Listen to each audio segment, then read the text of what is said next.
Welcome to this tutorial on computational fluid dynamics. Specifically, this is a tutorial on the introduction to ANSYS CFX. This tutorial will look at the necessary steps to set up a simple CFD simulation of a vehicle which is travelling at 60 miles per hour. The objectives of this simulation are to calculate the drag forces which are acting on the vehicle, to calculate the vehicle's coefficient of lift and drag, and to display some of the useful post-processing tools available with modern CFD solvers. The procedure which we will be following is looking at how to configure a Solidworks model for CFD analysis, how to determine the frontal projection area using Solidworks, importing the model into ANSYS, creating named selections, generating a quick mesh, setting up the simulation, running the simulation, and finally, post-processing. For calculating the coefficients of lift and drag, it is common practice to use the frontal projection area for both values. As can be seen below, the equations are given for both calculating the coefficient of drag and the coefficient of lift.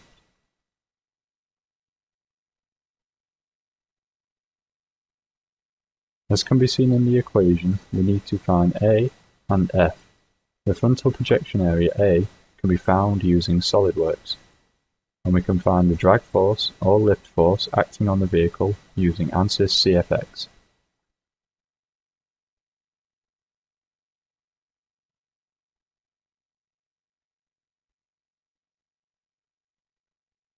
Here we have the simplified model of the car.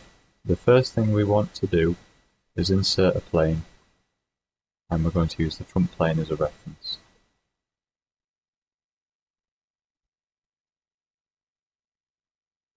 We're going to create a new sketch on this plane, and all we want to do is go around the outline of the car.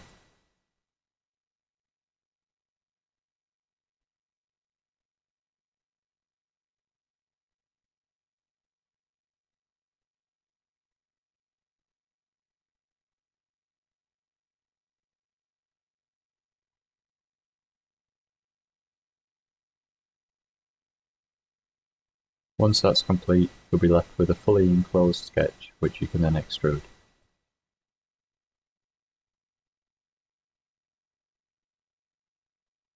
Now this shape represents the frontal projection area of the car. All we need to do to determine the frontal area is go to the Evaluate tab, click the measure icon, and select the face. And as we can see, for this example, the frontal area is 1.32 meters squared.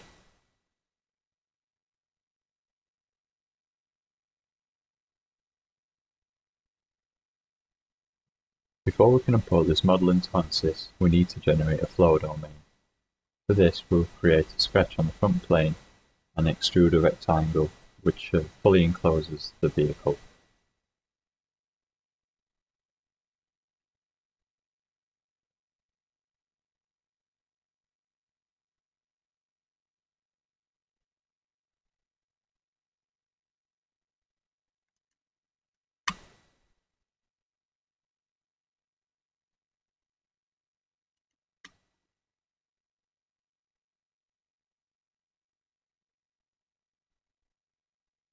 It's important to note that when we extrude this, that we uncheck merge results.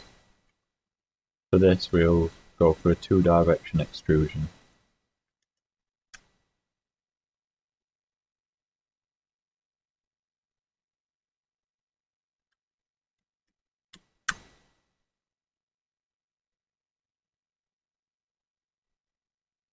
As you can see now, the vehicle is fully enclosed in the flow domain, and the model is almost ready to be inserted into ANSYS. One of the other features we need to do before we import the model is a combine feature. And for this, we go into Insert, Features, and select Combine. And we're going to want to subtract the car body from the flow domain body.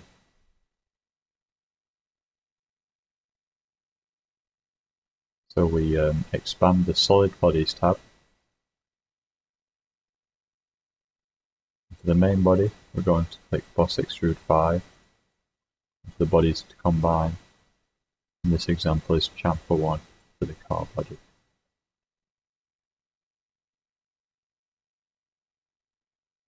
The final step is to save the file.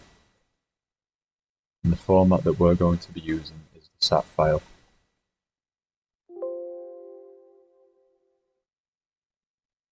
The model is now ready to be inserted into ANSYS.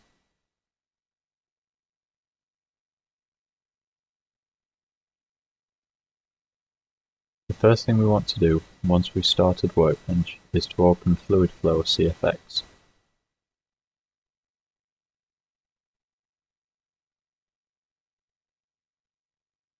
Now we double-click on Geometry to insert the SAT file we've just created.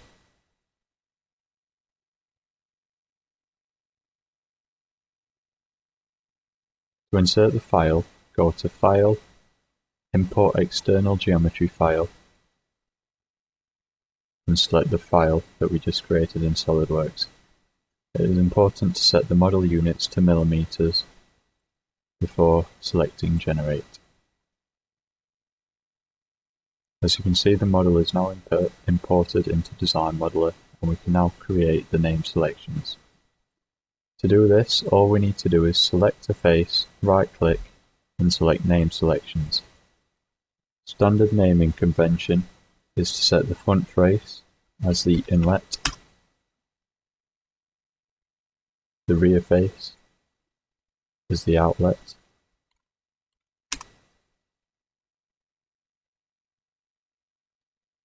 and the all 4 remaining sides as walls.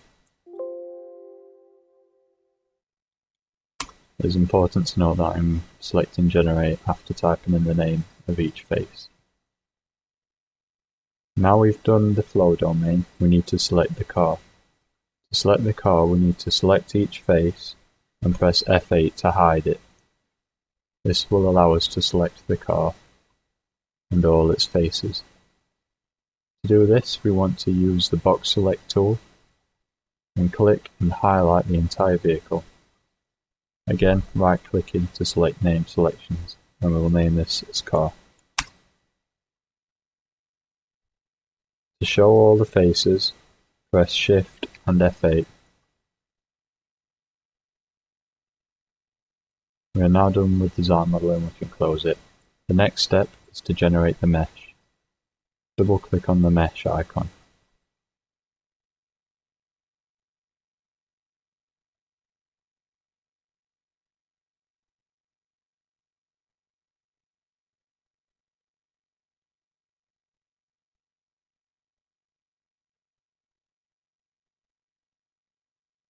Mesh sizing can be controlled by expanding the sizing box, but for now we will just generate a quick mesh using the Generate Mesh tool at the top. Click this, and as you can see, the mesh is now complete.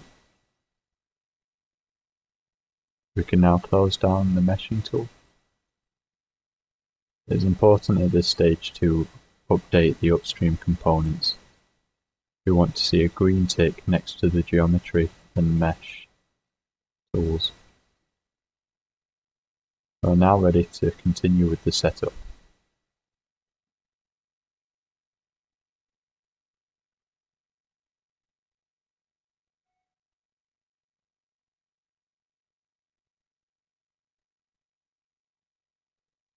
To set up the simulation, we need to select the boundary in the top ribbon, and we need to type in one of the name selections we created in Design Modeler.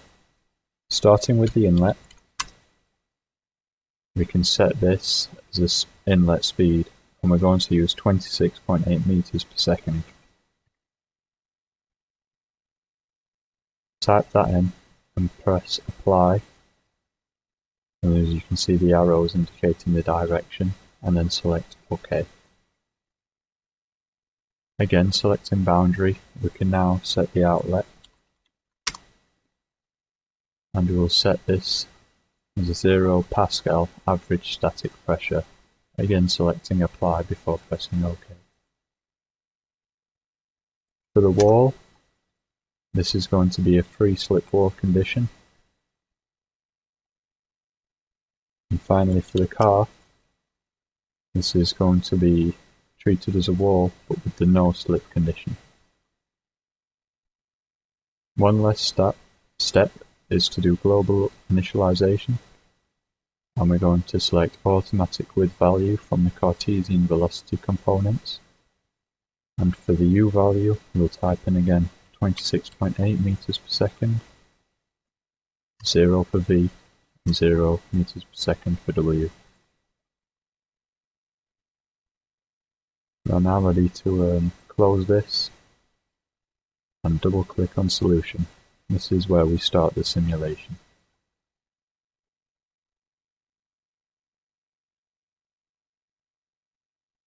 All we have to do now to start the simulation is press start run. The predetermined level of convergence for this simulation is e to the minus 4. When each of these residual values reaches this point, the simulation will stop automatically.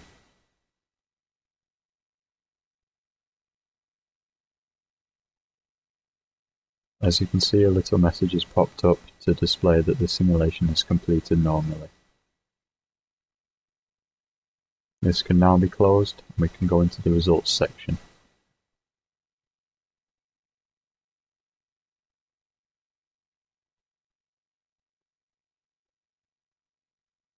Some of the useful tools are the contour.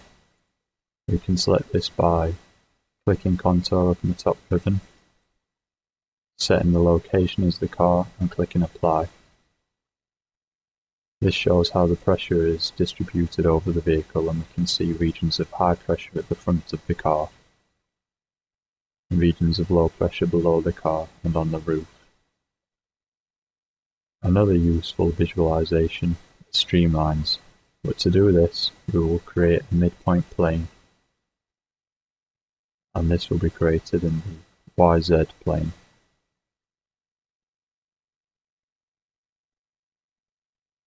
To show the streamlines, what I've done there, is just uncheck plane to make it invisible. Select streamlines, we click it in the top ribbon, and we're going to start from the plane 1 that we've just created, and we're going to set 500 number of points. Select apply. As you can see here, the velocity streamlines have now been generated over the vehicle. One last feature I want to show you again is on plane 1, is we're going to set a variable colour, and we're going to set that for the U component velocity, which is acting in the Z direction. So the velocity W component, which is acting in the Z direction. To find the forces which are acting on the vehicle, we select the function calculator in the top ribbon. We're going to select force from the function drop-down menu. The location is set at car, and for the drag force we want to select the Z component and press calculate. As you can see, there is 893 newtons acting on the car in the Z direction. To find the lift component, we're going to select Y from the direction, again pressing calculate. Find that there is 23 newtons of force acting in the negative Y direction, so this car actually produces a small amount of downforce. Using the values obtained from Solidworks and ANSYS, the coefficient of drag and lift can be calculated as 1.54 and minus 0.06 respectively.